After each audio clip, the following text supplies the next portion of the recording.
Bai, mila esker zuer, eta plazer bat da hemen izatea. Bretxako merkatu honetan, Donostiako hiriaren erdian. Eta badu zenbait egun Donostian bizi bezala naizela, zinemaldiaren karietarat.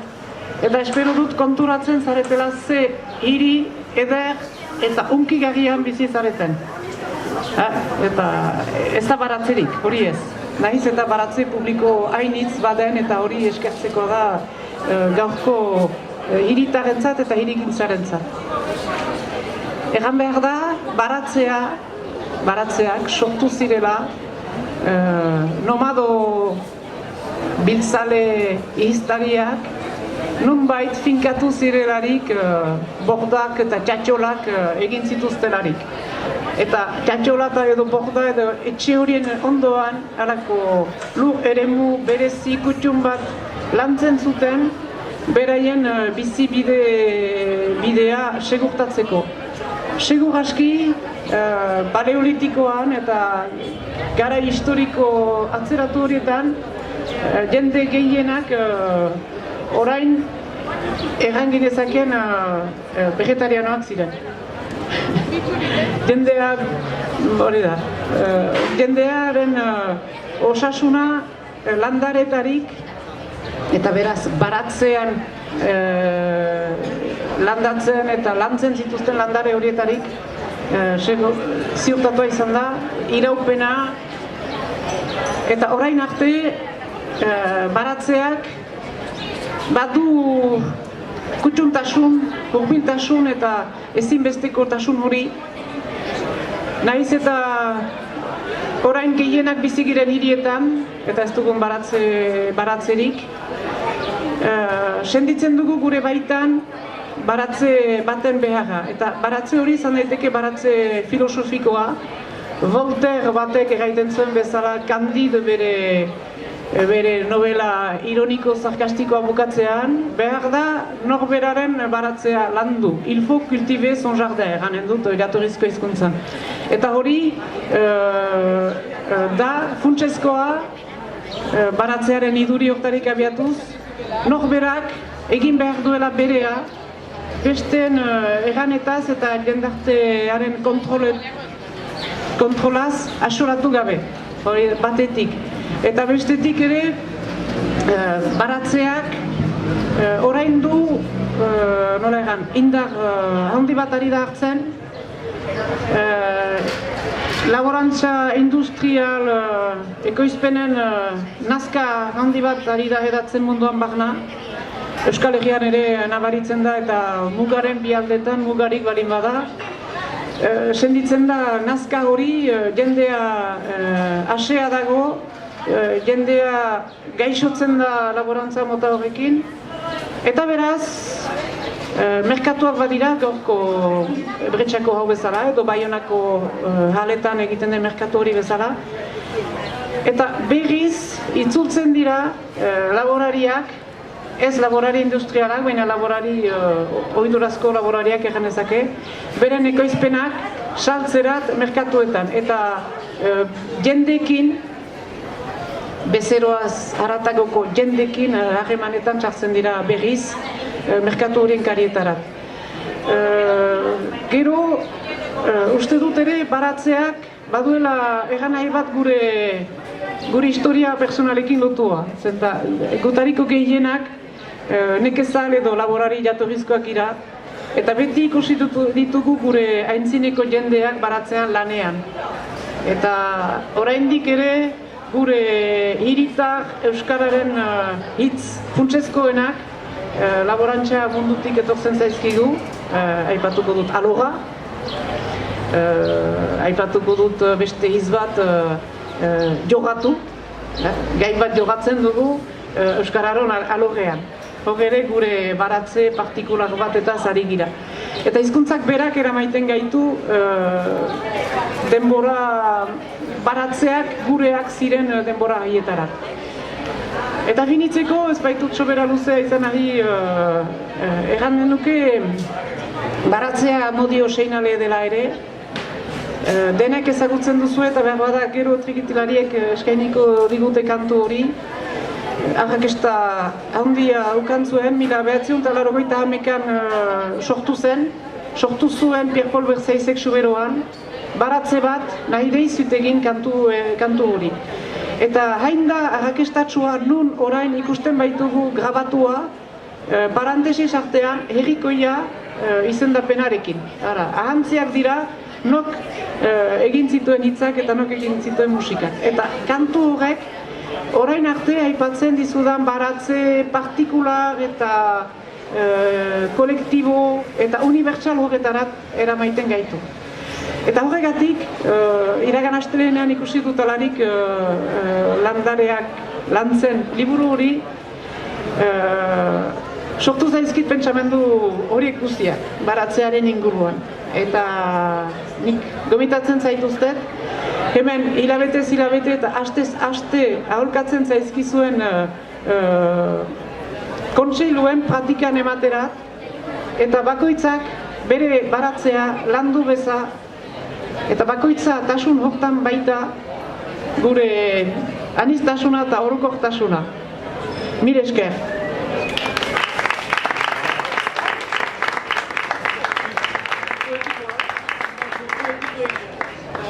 Bueno, mila esker Itxaro, mila esker Olatz aurkezpenagatik eta etorri zaten guztiri baitare. Pintxoak dauneako bukatu dira, baina bueno, gozatuko zinuelakoan. Bueno, Itxarok indun sarreran ondoren nik uste jazta, ja bukatu beharko dukela hau, zatik dana esan du, ezta. Landariak lantzen urte osoko lanan gidaliburua, atea digu hain justu hortako, ezta. Bakoitzak bere baratza egin dezan. Baratza Euskaldunon zentzu zabalenian.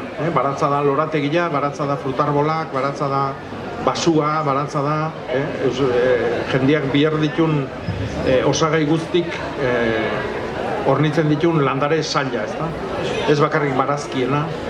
Eta hortara eman do agenda hau. Era berian garrantzitsuna da, bueno, agendak aholku batzuk emate ditula, baina hori garrantzitsuna da utxuniak, ezta? Eta utxuniak bakoitzak bete behar ditu.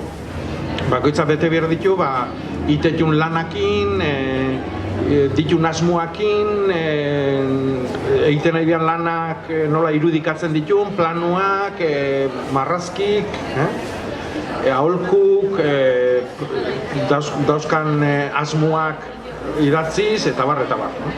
Eta denborakin agenda hau bihurtuko da baratza baten edo baratza zain baten liburu partikularra. Ez da beste olako bat izango ingurun. Eta, bueno, egia da hoi eginez ikasten dela, ez da? Ni agian nire obsesiotako bada, baina jendeak ez ditu gauzak apuntatzen. Garai batian seguruna baliabide gutxi jozianian, orduan agian otxura hondigua zeon, ez da apuntatzekoa. Baina gaur egun jendeak esaten du, tomate eharrak euki ginen lehen gurtian, eta ze variedade ezan da? Ez dakit. Eta noiz landatu zinean da, ez guatzen maiatzian. Orduan, ikasteko aukera, eta hobetzeko eta aurrera egiteko aukera bakarra hori da, ez da? Lehen burun apuntatzen zituen. Goe amonazanak eharkizekin, martxoko hilgora dator eta azkeneko tipula jarri berra dazkau. Baina gaur egun, ontarako egokigoa dan tresna bat. Izatia nahi du landariak lantzen liburuxka edo agenda honek. Eta bueno, nola agenda bat eta marrazteko eta zikintzeko eta erabiltzeko eta sortu deun, ez dakit kontuatu zaten, baina niretzako lehenengo sensazioa da liburua ikuitzia, ez da? Paper oso berezi batian egin deu. Eta eraberian baitare irudikatzeko eta irudimena sustatzeko ez dugu argazkitik jarri izan du nahi. Argazkiak badirudi errealitatea itxusitu iteula, ez da? Oso zaila da landare bati argazki bat ateatzea fondori gabe eta oso kondizio honetan, ez? Eta orduan pentsatu gendun, jake usurbiltarren artean nahi ginen, Antxonekin hitzeitia. Antxon, ez du aurkezpenan biharrik, ez da? 70 urte damakizki buruai bueltaka eta marrazkin bidez gure buruk martxan jartzen, ezta? Eta orduan horreatikan beregana jo gendun eta liburu bat dena marrazkik dira, ez da argazki bat behare. Eta marrazkin bidez nahi izan du deu hori sustatu, ez da? Jendeak bakoitzak beria itia, beria sortzia. Eta beak esaten duen bezala, marrazkik ere irakurtzen ikastia. Eta ez dakit, Antxon, horrek hitz batzuk inbirkotxuko? Eguerdion denoi. Nik agindua bete, besteik, Etorri zitzaidan lotza gabe, eta esan zian hau egin behar dut. Bai, maiestate. Bea baita baratzeko jaunda jabe. Eta orduntxe, hasi nintzen da, ze plan deua egiteko. Bira, agenda bat eta, agenda bizkarrezur politia da urte osoa harrapatzen dulako. Eta bi agintari ditulako, Jakobak aparte, Eguzkia eta Ilargia. Eta orduan esan nun, horren markatuko ritmoa. Eltzaka harri jo, urtaroak. Bai, orduan nola abordatu edo nola sartu agenda horren barruan. Eta nik sasoiko, hain ondo esan duna itxaro hordak eta askotan esan duna. Eta Jakoba beak ere bai. Ez bakarrik lan egiteko baizik eta konsumitzeko ere baratzekoa sasoiko. Koloretan ere islatu nahi izan dut hori. Alde batetik urtarrileko hotzetan hasi, gris urdinoietan, kolore hotza, omen da urdina, arrantzale gizakoak. Hortik hasi eta pixkanaka, negu hoi pasa eta derrepentian berdearen estanda etorriko da, udaberrin. Ondoren, berde horrek urdina galduko du eta horila gehatuko zaigu. Horila gorriztatuz, eta uda bero, zapa eta guzti. Eta gero pixkanaka gorria nagusitzen jungo da eta marroiska, okre koloreta bideratuko dugu, udazkenean, eta berriz ere, moreska, urdinska, grisea, neguan berriz ere zikloa ateatzeko. Gure eliptika egin dugu edo gure norabidea itxi egin dugu zirkulu hortan. Eta hori plastiko aldetik edo marrazki aldetik hola islatzen da. Eta ertzetan agendak baditu kolore horiek urte sasoi bakoitzaren ezaugarri bezala. Lana gustoa egin dut alde hortatik, ze parametro pila bat zian, baina parametroak dira zuk nahi ezuna egiteko gero eta hausteko. Eta askotan ere pozik, nire plazerra hundienetakoa da, Jakobai kontra itia. Baina, 3 eratako marrazki daude hemen. Deskriptiboa dianak, alegia, gauza teknikoi buruz zuzenduak, adibidez txertaketa bat. Eta horri ezin diozu traizioik egin, jarri behar duzu txertaketa nola egiten den, ez zaugarri ditu. Beste batzutan, orduan notario lan egin behar duzu txertaketa olakoa da, eta hoxe. Notario edo forensea ez dakiz zer dan behar jakingo, baina zehazki hori egin behar duzu. Gero beste batzuk gai libreagoa dira, eta orduan interpretazio bat ematen diozu gai horrek. Eta beste batzutan ere izaten da, behar esan ez duna ere jartzen dut. Eta adibidez joko bat egiten dut nik hor, hilabeteko ilustrazioa hundik, hilabete bakoitza bere ilustrazioa hundia daka. Naiz eta sasoia izan ereiteko ez dakizar, nik ereiteko keinua jartzen dut, baina bai, ereiteakoan zuk buruan dezuna, ja fruitu hori, ja garatua eta eina eta jasotzekoa eta konsumitzekoa ere. Nola jarri dek hilabete honetan hartaburu bat, ja, hoi dako olako buruan, zentzu honenian, nire buruan kasuan behintzat, azaburua eta hartaburua beti ditut. Oseak, klientea naiz. Eta orduan, parametro guzti horiekin,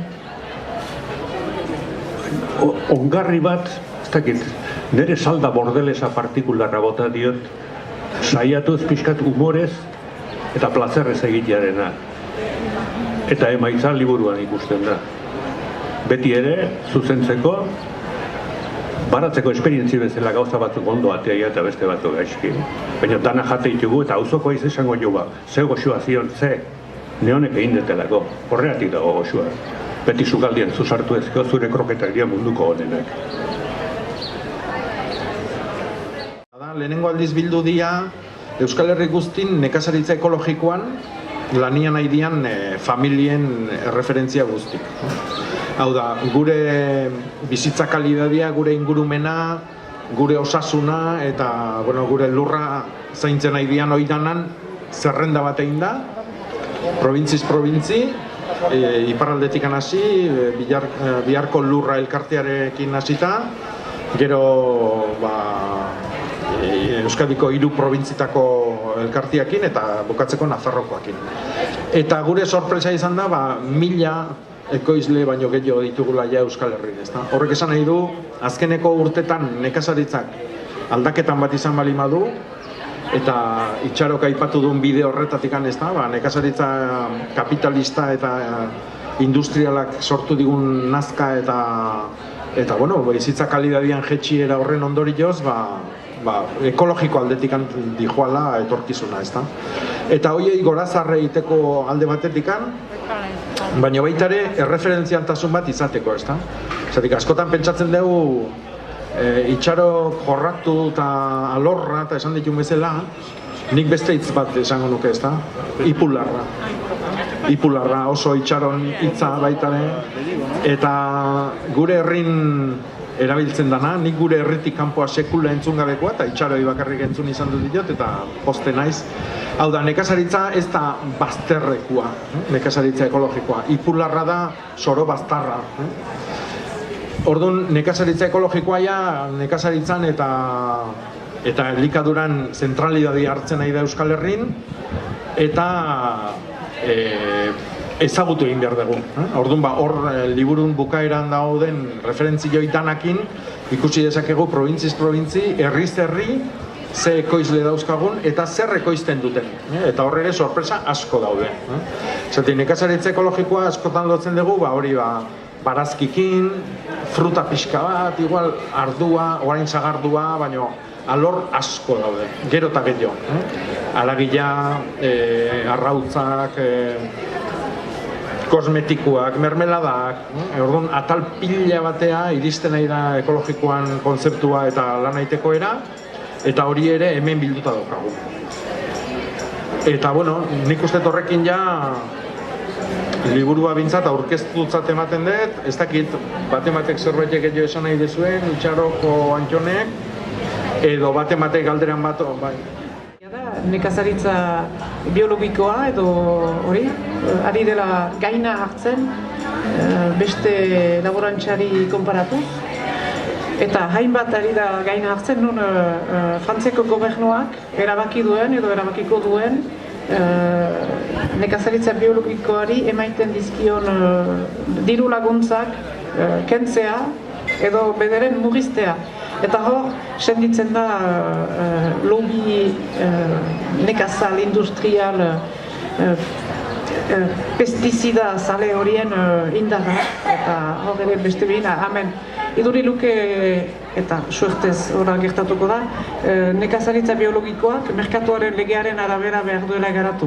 Eta agian, alde hortarik, badakigu merkatuak guk egiten dugula ere, nahi dut kontsumitzaileek edo bezeroek gure hurbileko merkatuetan, eta Jakobak eta Antxonek egiten duten bezala, hor da gure baratza eta horrat joatea komeni zaiko.